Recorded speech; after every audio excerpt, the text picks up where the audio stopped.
사도행전 후반부는 끊임없이 재판 이야기인 것 같아요. 그렇죠? 사도 바울이 여기서 저기서 계속 재판받는 이야기인데, 오늘 25장을 이제 저희가 공부할 건데 24장이 이렇게 끝납니다. 여러분 성경 한번 찾아보세요. 여러분 성경 있으시면 사도행전 24장 후반부 24절에서 27절을 한번 읽어볼게요. 이렇게 끝나고 있어요. 앞엔 없습니다. 여러분 성경 보셔야 됩니다. 자, 시작. 수일 후에 벨릭스가 그 안에 유대 여자 드루실라와 함께 와서 바울을 불러 그리스도 예수 믿는 도를 듣거늘 바울이 의와 절제와 장차오는 심판을 강론하니 벨릭스가 두려워하여 대답하되 지금은 가라. 내가 틈이 있으면 너를 부르리라 하고, 동시에 또 바울에게서 돈을 받을까 바라는 고로 더 자주 불러 같이 이야기하더라. 이태가 지난 후 보르기오 베스도가 벨릭스의 소임을 이어받으니 벨릭스가 유대인의 마음을 얻고자 하여 바울을 구류하여 두니라. 수일 후에 벨릭스가 그 안에 유대 여자와 함께 와서 바울로부터 이렇게 설교 들었던 그런 말씀, 그리고 어떻게 끝났는지 이야기가 여기에 기록되어 있어요. 그러니까 이걸 보면 24장에서는 총독이 누구입니까? 벨릭스라고 하는 사람이고, 그리고 이제 25장으로 오면 총독이 교체가 되죠. 누구로 교체됩니까? 네, 얘기를 좀 해주시면 감사하겠어요. 누구? 베스도라고 하는 사람으로 교체가 되죠. 이 벨릭스는 노예 출신인데 총독까지 오른 상당히 대단한 사람입니다. 대단한 사람이에요. 그러나 바울이 우리가 지난번에 들었던 의와 절제와 심판이라고 하는 우리 기독교의 핵심 요체가 담긴 설교를 전해줬거든요. 근데 그거를 듣고도 전혀 변함이 없이 돈만 추구하다가 불명예스럽게 퇴진하는 모양새가 됐어요. 그리고 이어서 유대 지방의 12번째 총독인 이 베스도라고 하는 사람이 부임합니다. 그러니까 벨릭스는 바울에 대한 재판을 완전히 마무리 짓지 않았죠. 그냥 구류하고 끝낸 거예요. 그리고 본인은 이제 물러가고 베스도가 총독이 됐어요. 자, 그 다음 그럼 어떻게 진행되느냐? 1절에서 3절 말씀 볼게요.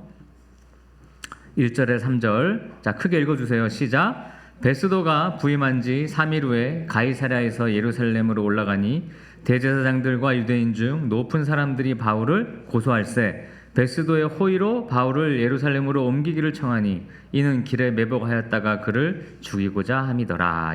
자, 25장은 이제 베스도가 총독으로 부임한 지 3일 후에 라는 말로 시작하고 있어요. 바울은 2년 동안, 그러니까 이게 2년의 기간이 있거든요. 2년 동안 어떻게 됐죠? 그냥 구류되어 있었던 거죠. 감금되어 있었어요. 반면에 바울은 2년 동안 감금되어 있고 로마는 계속해서 번성하고 바꾸고 총독을 바꾸고 이런 어떤 일련의 일들은 진행이 됩니다. 이런 상황 속에서 예수님에 대한 관심 없죠. 없어요. 뭐 로마 정부가 예수가 누군지 뭐 예수님에 대해서 뭔가 뭐 없습니다. 전개된 이야기가. 그런데 이런 현실은 우리의 현실과 똑같아요. 여러분, 우리가 오늘 이렇게 주일이 돼서 교회 나오고 예배 드리고 하지만 뭐예요? 세상은 예수님에게 관심 없습니다. 여러분, 우리에게 관심 없어요. 관심의 대상이 아니에요. 뭐 교회가 어떻게 살아가든 신경도 안 씁니다. 정권은 바뀌고 뭐 지휘관도 바뀌고 세상은 계속 변하죠. 여러분, 선교하기는 더 어려운 이 세상 속에 우리의 전도의 열정도 사라지고 세상의 파워는 막강하고, 하지만 분명한 건 주님이 그런 세상 속에 우리를 보내셨다는 거예요. 사도 바울을 그런 로마라고 하는 엄청난 강한 세상 속에 보내신 것처럼 우리를 이런 현실 속에 보내신 겁니다. 제가 개인적으로 좀 안 좋아하는 기도라고 할까요? 이런 기도를 별로 안 좋아하는데, 뭐 해군을 복음화 시켜주세요. 뭐 그런 기도 심심치 않게 우리가 하잖아요. 우리 군을 복음화 시켜주시고. 근데 제가 성경을 보면서 느끼는 거는 하나님께서 그런 류의 인도하심을 행하신 적은 없는 것 같아요. 전 로마를 복음화 시킨다? 전 유대를 복음화 시킨다? 그런 적은 없어요. 절대 등장하지 않아요. 성경 어디에도. 바벨론을 복음화시킨다. 심지어 이스라엘 전체가 복음화된다. 그렇게 할 수도 없고 그건 불가능한 일이었던 것 같아요. 기독교는 언제나 소수였고 마이너였습니다. 로마를 복음화할 수 없습니다. 바울이 유대 지방을 로마를 전부 복음화시켰습니까? 그런 일을 했나요? 안 그랬습니다. 그러니까 저는 해군 복음화, 해병대 복음화 이 말을 그렇게 신뢰하지 않아요. 있을 수 없는 일이거든요. 가능하지도 않고요. 기독교는 하나님이 사명자들에게 또 예수님에게 세상의 어떤 바울에게 그런 류의 사명을 맡기지 않았어요. 그런 식으로 우리는 세상을 바꿀 수 없어요. 다만 할 수 있는 거는 바울처럼 이러한 막강한 세상에서 철저한 예수님의 사람으로 신자로 살아가는 것뿐입니다. 전도하면서. 여러분 바울의 우리가 사도행전을 읽어왔을 때 그 내용 전도 여행과 삶이 그것을 보여주고 있잖아요. 바울이 한 게 뭐예요? 로마를 복음화시켰습니까? 그런 기도를 했나요? 그렇지 않습니다.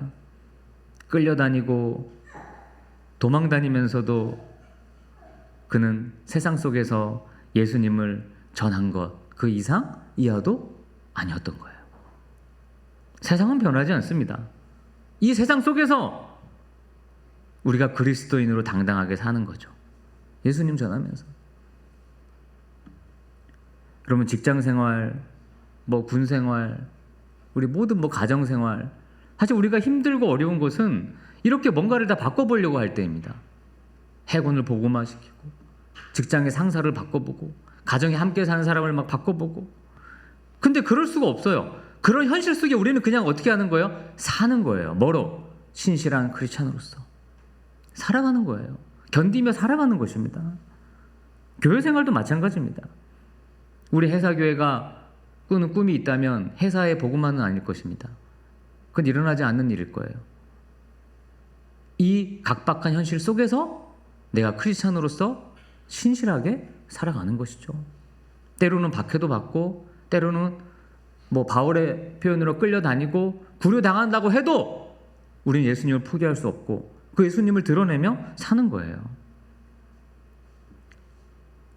베스도가 부임하자마자 맨 처음 한 일이 예루살렘으로 시차를 갔어요. 근데 그 예루살렘에 갔더니 거기에 있는 대제사장과 장로들이 바울을 예루살렘으로 이송해서 재판받게 해달라고 베스도한테 부탁한 거예요. 총독한테. 왜? 아까 우리 읽은 말씀에 나왔죠. 올 때 어떻게 하려고요? 매복했다가 바울을 죽이려고. 여러분 이 대제사장과 장로들은 앞에 24장에 보면 벨리스 총독 때에도 똑같은 계획을 세웠었어요. 그리고 2년이 지난 지금도 베스도 총독 하에서도 똑같은 생각으로 똑같은 계획을 꿈꾸고 있어요. 참 답답하지 않습니까? 하나도 안 답답해 보이시네요. 참 답답하지 않나요? 여러분 대제사장이면 어떤 사람이에요? 매주 무엇을 집례하는 사람이에요? 예배를, 오늘로 말하면 매주 예배를 인도하는 사람이에요. 매주 그 거룩한 예배를 준비하기 위해 일주일간 내내 무언가를 하는 사람이에요. 하나님 앞에 스스로를 정결케 하려고 하루도 쉬지 않는 사람이 대제사장이에요. 그럼 장로들은 마찬가지입니다. 매일 하나님을 이야기하는 사람들이에요. 예배를 돕는 사람들이었어요. 이런 사람들이 2년 전이나 지금이나 여전히 같은 짓을 반복하고 있어요. 2년 동안 뭐 했는데? 매주 예배를 드렸어요. 매주 거룩하게 예배 참여했어요. 그런데 회개나 변화가 이렇게 하나도 없다는 게 가당키나 한 일입니까? 좀 슬픕니다. 그래서 오늘 설교 제목을 한번 띄워주실래요? 오늘 설교 제목. 그래서 제가 이렇게 설교 제목을 한번 잡아봤어요. 한번 읽어주실까요? 시작. 네, 한 번만 더. 시작. 2년간 성장하셨습니까? 네. 근데 이 사람들이 드렸던 2년 동안의 예배나 종교의식 그리고 그 기도는 대체 뭐였던 거예요? 어떻게 2년간 조금의 성장도 없었던 겁니까? 군목으로 살다 보니 2년마다 이렇게 이동을 하게 됩니다. 마침 또 2년이에요. 근데 돌이켜보면 가장 보람 있는 일은 그 교회에서 있었던 일이 아니라 제가 성장했다는 겁니다. 2년을 지나면서 제가 성장한 일이에요. 20년 전에 처음 해군교회에 갔을 때와 지금 저는 너무나 큰 차이입니다.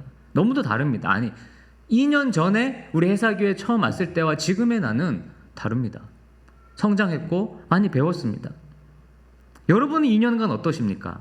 2년 동안 영적으로 성장하셨습니까? 신앙의 성장이 있었나요? 성장하셨다면 구체적으로 어떤 부분에서 어떻게 성장하셨어요? 뭐 더 온유해지셨나요? 더 희생하나요? 더 복음을 전하게 되셨나요? 여러분, 만약에 성장하지 않았다면 앞으로 100번 더 예배 드린들, 주의를 지킨들, 그 무슨 소용이 있겠어요? 그게 무슨 의미가 있습니까? 이 2년 동안 아무 변화 없던 대제사장, 장로들과 마찬가지로 우리 또한 2년 동안 매주 예배를 드렸고, 근데 아무런 변화가 없다. 그 우리 예배가 무슨 의미야? 앞으로 100번 왜 더 드려야 되는 것이에요? 이런 고민을 해봐야 되는 거죠. 그 지금 이 시간은 그냥 예배 드리고 그냥 말씀 듣는 시간은 아닙니다. 내가 자라나고 성장하는 시간이어야 하는 것입니다. 여러분, 지난 2년간 제가 있었던 기간 동안 부디 여러분이 조금이나마 성장하셨기를 바라봅니다. 성장해야죠. 예배를 한번 드리면 더 성장해야죠. 6절과 7절을 읽어보겠습니다. 6절과 7절입니다. 자, 읽겠습니다. 시작. 베스도가 그들 가운데서 8일 혹은 10일을 지낸 후 가이사랴로 내려가서 이튿날 재판은 자리에 앉고 바울을 데려오라 명하니. 7절. 그가 나오매 예루살렘에서 내려온 유대인들이 둘러서서 여러 가지 중대한 사건으로 고발하되 능히 증거를 내지 못한지라. 아멘. 자, 베스도가 예루살렘 시차를 마치고 어디로 다시 가이사랴로 복귀했어요. 총독 관저가 있는 약 100km의 거리인데 이 거리를 지금 누가 따라왔습니까? 그 대제사장과 장로 무리들이 따라왔어요. 바울을 죽이려고, 고발하려고. 참 대단합니다. 참 대단하죠? 또 여러분, 하나도 안 대단해 보이는 것 같아요. 조금만 생각해 보세요. 아니, 그 한 사람을 그렇게 망가뜨리려고 100km를 따라간다고요? 7절 이후를 읽어보면 바울이 변론할 때 로마 황제에게 상소합니다. 그래서 가이사 얘기가 나오잖아요. 가이사에게 내가 상소하고 싶다. 왜냐하면 바울은 로마 시민이기 때문에 합법적인 권리를 주장할 수 있었어요. 로마까지는 2000km가 넘습니다. 100km 오는데도 사실은 위험한데 이 2000km를 가는 방법, 바울에게 있어서 로마는 마지막 전도지였어요. 하나님 주신 마지막 사명지였어요. 하나님도 약속하셨어요. 로마까지 안전하게 가는 방법은 딱 하나야. 로마 군인의 호송을 받으면서 가는 길뿐입니다. 하나님께서 그 유일한 방법으로 지금 바울을 이끌고 계셔요. 그래서 바울은 옥에서도 늘 감사하라고 했고 늘 기뻐하라고 했어요. 2년 동안 바울이 쓴 책이 상당합니다. 핵심, 감사하자. 그럼에도 기뻐하자. 왜? 하나님이 나를 가장 안전한 유일한 길로 인도하고 계시기 때문입니다. 여러분 믿으시면 아멘. 아멘? 여러분 인생 그렇게 인도하고 계신 거 믿으세요? 네, 하나님은 여러분을 가장 안전한 방법으로 인도하고 계시는 거예요. 우리는 그 하나님을 신뢰합니다. 12절을 보면 베스도가 로마의 가이사에게 상소하는 것을 승인합니다. 자, 승인했어요. 그런데 그러던 차에 유대 지역을 다스리는 이 아그리빠 왕이 방문하는 사건의 이야기가 하나 추가됩니다. 그것이 이제 13절부터의 사건이에요. 우리가 다 읽지 않았는데 21절과 22절 말씀을 보겠습니다. 오늘 본문 21절과 22절 말씀이에요. 자, 읽습니다. 시작. 바울은 황제의 판결을 받도록 자기를 지켜주기를 호소하므로 내가 그를 가이사에게 보내기까지 지켜두라 명하였노라 하니 아그리빠가 베스도에게 이르되 나도 이 사람의 말을 듣고자 하노라. 베스도가 이르되 내일 들으시다 하더라. 아멘. 청문회를 개최했는데 왜 이걸 개최했냐면 이 분봉왕인 그러니까 갈릴리 지역을 다스리는 이 분봉왕인 아그리빠가 왔는데 이 베스도가 아그리빠에게 좀 참고할 말을 조언을 듣고 싶어서 왕에게 가이사에게 이 바울을 이제 보내는 거거든요. 근데 이게 잘 하는 것인지 어떻게 해야 될지 그 조언을 듣기 위해 청문회, 소위 청문회 같은 거를 지금 연 거예요. 이 분봉왕은 대제사장을 임명하는 그 임명권을 가진 사람입니다. 그러니까 유대인들을 잘 알죠. 유대 문화를. 그러니까 유대 문화를 잘 몰랐던 총독 베스도가 뭔가 좀 조언을 듣기 위해서 이런 일을 계획한 거예요. 자, 근데 이 아그리빠, 여러분 뭐 아실지 모르겠어요. 성경을 잘 아시는 분들은 아시겠지만 성경에 보면 아그리빠 1세가 누구인가요? 아그리빠 1세 하면 야고보를 죽인 사람, 그리고 베드로를 죽이려다가 못 죽이고 벌받아 본인이 죽은 사람이죠. 그렇다면 지금 이 아그리빠의 아버지가 그런 사람이라면 이 아그리빠의 할아버지는 어떤 사람이에요? 예수님이 태어났을 때 헤롯 왕이 여러분 기억나십니까? 그 아기들 다 죽인 거 기억나세요? 네? 그때 그 시대의 사람이죠. 그리고 세례 요한을 죽인 사람. 결국 아버지 아그리빠, 할아버지 아그리빠는 다 성경에 보면 어떻게 되니까 비참하게 죽습니다. 비참하게 죽었어요. 근데 이제 현재 이 아그리빠가 그런 일을 잘 안다면 좀 잘 해야 될 텐데,